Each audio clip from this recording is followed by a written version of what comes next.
बच्चों नमस्ते। आज अपन कक्षा 8 में प्रश्नावली 2.4 का प्रश्न नंबर जो है वो 7वां प्रश्न करेंगे। प्रश्न है 2 अंकों वाली दी गई संख्या के अंकों का योग यदि 9 है। तो इसके लिए ऐसे प्रश्नों के लिए अपन करेंगे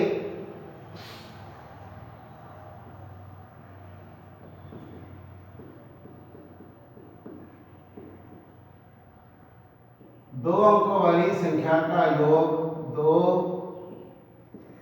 अंकों वाली संख्या का योग जो है वो अपने को 9 दे रखा है। तो अपन क्या करेंगे इसमें, माना कि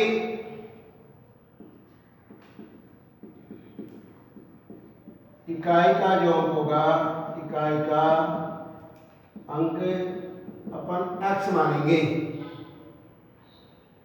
ढाई का जो अंक होगा, ढाई का अंक, दोनों संख्याओं का योग 9 है, इसलिए अपन ढाई का जो अंक निकालेंगे वो 9 में से निकालेंगे, तो 9 माइनस x। अपन ने प्रश्न के प्रारंभ में देखा 2 अंकों वाली संख्या, तो अपने जहाँ तक 2 अंकों वाले प्रश्न आते हैं उसमें जो सबसे 2 अंकों वाली छोटी ये संख्या वो आती है 10। तो सबसे छोटी जो संख्या होती है वो आती है 10। तो इससे अपन मूल संख्या बनाएंगे। तो मूल संख्या का जो सूत्र होता है, मूल संख्या बराबर 10 गुणा ढाई का अंक प्लस इकाई का अंक। अपन यहाँ प्रश्नानुसार लिख सकते थे। तो मूल संख्या जो सबसे छोटी होती है वो आती है 10, इसलिए अपन इसको सूत्र जो बनाएंगे वो मूल संख्या बराबर 10 ढाई का अंक प्लस इकाई का अंक। तो जो आया अपना 10, ढाई का अंक क्या माना अपन ने 9 माइनस x, आगे प्लस आ रहा है, इकाई का अंक क्या माना है x। इससे अपन समीकरण जब बनाते हैं तो 9 को 10 से गुणा करेंगे तो आएगा 90 माइनस 10 को x से करेंगे तो आता है 10x plus x। 90 minus 9x, इसको अपन कुछ समय के लिए समीकरण नंबर 2 मान लेते हैं। आगे जो प्रश्न आ रहा है, इस संख्या के अंकों का स्थान बदलकर प्राप्त दी गई संख्या से 27 अधिक हो जाती है। तो आगे लिखेंगे अंकों का स्थान बदलने पर, अंकों का स्थान बदलने पर जो संख्या आएगी वो नई संख्या, यहाँ लिख सकते हैं अपन नई संख्या।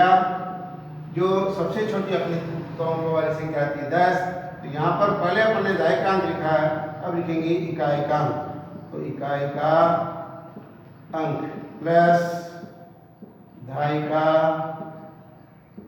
अंक। इकाई का अंक हो गया x और ढाई का जो अंक है वो 9 माइनस x। 10 को x से करेंगे तो 10x प्लस 9 माइनस x। तो जो 10x होगा अपना, 10x में से गया तो बच गया अपना 9x प्लस 9। इस समीकरण को अपन 2 मान लेते हैं। अब यहाँ पर लिख सकते हैं प्रश्नानुसार,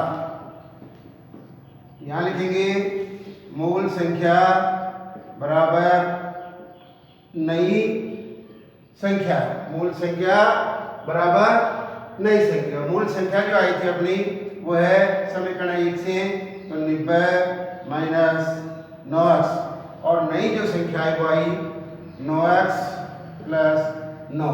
प्रश्न ये था 2 अंकों वाली संख्या का अंकों का योग जो है 9 और संख्या के अंकों का स्थान बदलकर प्राप्त दी गई संख्या से 27 अधिक है। तो अपन क्या करेंगे, इसमें प्लस 27 जोड़ देंगे तो आएगा, यहाँ लगा लेंगे 90 माइनस 9x बराबर 9x प्लस 9 प्लस 27। अब इसका पक्षांतरण करेंगे अपन, तो यहाँ लिखेंगे पक्षांतरण से पक्षांतरण से -9x यही रहेगा, यहाँ लगा सकते हैं -9x। दाएं पक्ष से अपन 9x लाएंगे तो होगा माइनस का -9x बराबर, पहले इधर 27 और 9 को जोड़ सकते हैं तो 36 और इधर आ गया -90, तो -9 और -9 जुड़ गए तो हो गया माइनस का 18x और इधर जो आया अपना माइनस का 54। तो अपन इसे x का मान निकाल सकते हैं -54 बटे -18, तो x का जो मान आया वो आया अपना 3। अपन ने इकाई का अंक माना था, इकाई का अंक जो माना था वो x यानी 3 आया, और दहाई का जो अंक माना है, दहाई का अंक जो है वो था 9 -x, तो 9 में से 3 घटाएंगे तो आएगा 6। इकाई का अंक पहले लिखते हैं अपन और दहाई का अंक बाद में लिखते हैं, तो अपनी जो संख्या होगी वो 63 होगी। इस प्रकार अपन इस प्रश्न को हल कर सकते हैं। आगे जो प्रश्न आ रहा है, 2 अंकों वाली संख्या का एक अंक दूसरी संख्या का 3 गुना है। 2 अंकों वाली एक संख्या दूसरी संख्या का 3 गुना है। दी गई संख्या में 8 यानी दोनों संख्याओं का योग है वो है 88। तो इसमें भी अपन ये लिखेंगे, माना कि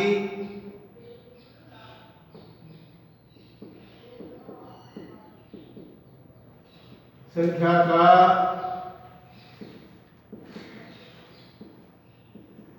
इकाई का अंक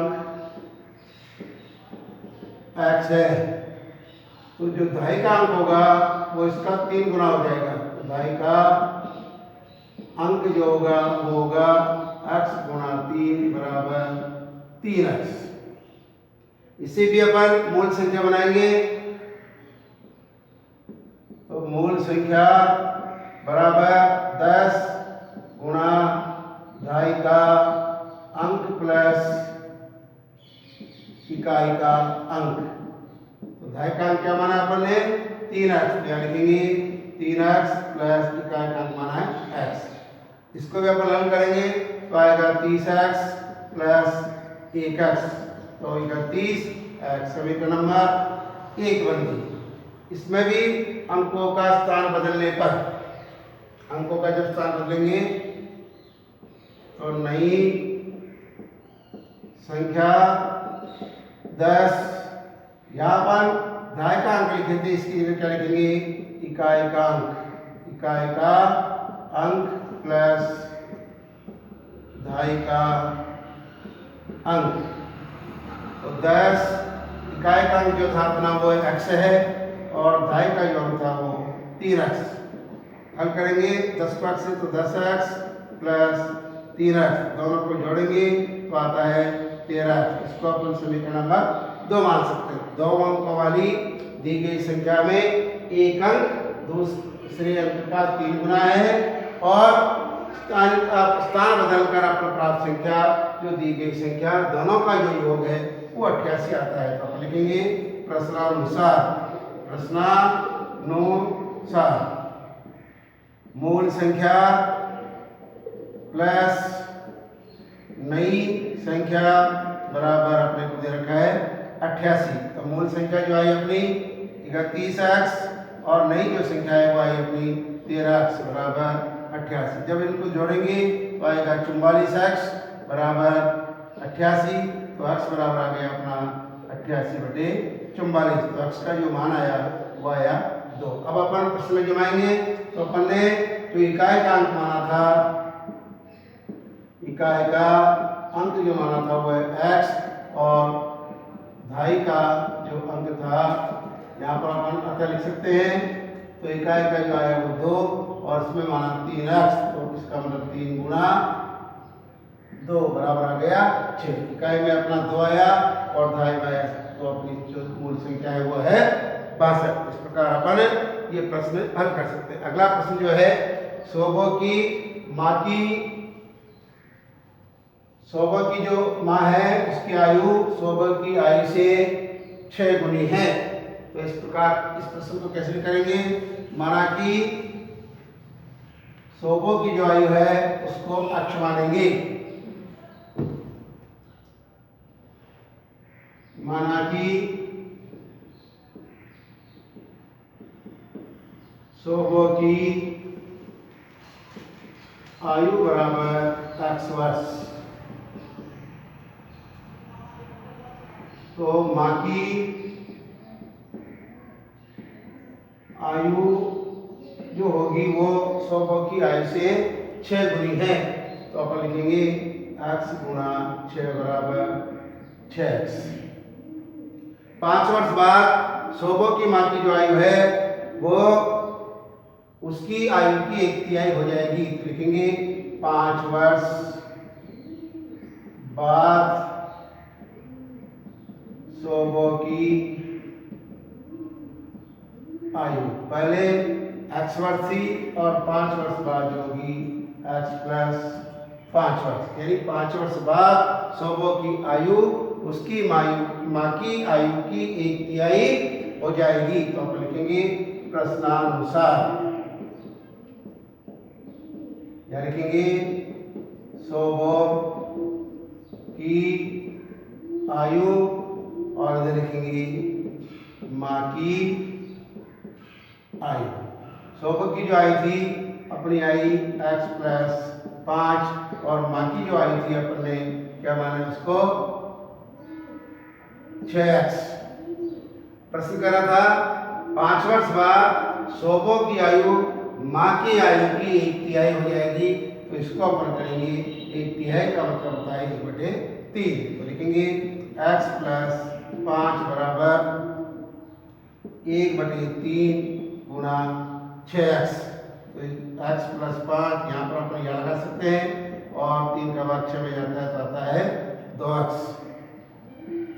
पक्षांतर करेंगे अपन तो आएगा x इधर आएगा तो -2x और इधर 5 जाएगा तो -1x बराबर -5।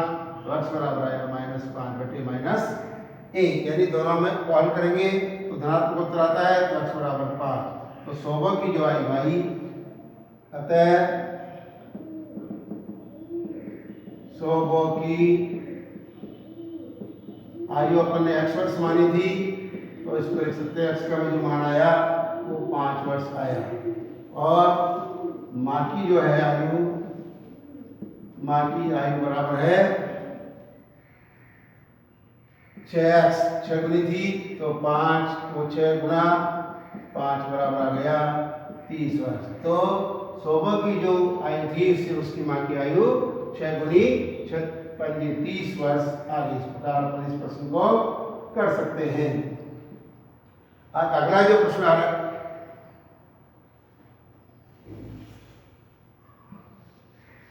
अगला अपना जो प्रश्न आ रहा है वह है महुली गांव की जो जनसंख्या है, महुली गांव की जो जनसंख्या है, यानी उसमें एक विद्यालय है और अपने को जो विद्यालय बनाना है वो आयताकार भूखंड में बनाना है।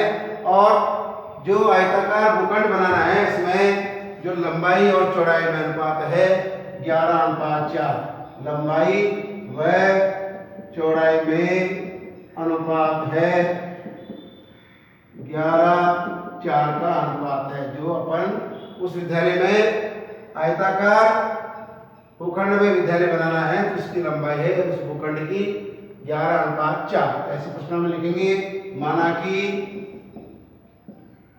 कि आयताकार भूखंड की लंबाई जो मानेंगे वो 11x और भूखंड की चौड़ाई जो मानेंगे वो आएगा अपने 4 अनुपात दे रखा है तो इसको लिखेंगे 4x। आयताकार है इसलिए अपने को उस भूखंड का पूरा क्षेत्र ज्ञात करना है, इसलिए अपन इसमें आयत का परिमाप का सूत्र लगाएंगे। तो आयत का परिमाप, आयत का जो परिमाप होता है उसका सूत्र है 2 कोष्ठक लंबाई प्लस चौड़ाई। तो यहाँ लिखेंगे 2 लंबाई अपन ने मानी 11x और चौड़ाई आई 4x, तो 11 4 होते 15x, तो अपना आ गया 30x, यानी इसका जो परिमाप आया वो 30x मीटर लिख सकते हैं इसको। इसके बाद अपने को उसमें जो खर्चा दे रखा है वो है ग्राम पंचायत में इस भूखंड की बाड़ लगाने में 100 रुपये प्रति वर्ग मीटर की दर से बाड़ लगाने का खर्च वो है 100 रुपये प्रति मीटर की दर से 75,000 रुपये खर्च होता है। तो अपन इससे इसका जो माप है वो निकालेंगे, तो इसकी जो माप होगी वो निकालेंगे अपन। कुल खर्चा कितना है 75,000 रुपये, और उस पर जो 1 मीटर का खर्चा है वो 100 रुपये, तो आता है जो पूरी माप आई उसकी वह है 750 मीटर। 750 मीटर आ गया। अपन ने 11 और 4 अनुपात से उस खंड का परिमाप ज्ञात किया था। इससे अपन जो इसमें अपने को अज्ञात राशि x दे रखी थी उसका मान ज्ञात करने के लिए लिखेंगे अपन, यहाँ लिख सकते हैं परिमाप बराबर माप। जो परिमाप आया था वो था अपना 30x और जो माप आई वो आई 750, लिखेंगे x बराबर 750/30, तो मान आएगा x का, तो आ गया वो 25 मीटर। तो आप निकाल सकते हैं। अतः लंबाई बराबर 11x, तो 11 गुणा 25, तो आ गया 275, और जो चौड़ाई आई वो अपन ने 4x मानी थी, तो 11 गुणा 4 बराबर 44 मीटर। इस प्रकार अपन इस प्रश्न को हल कर सकते हैं। धन्यवाद।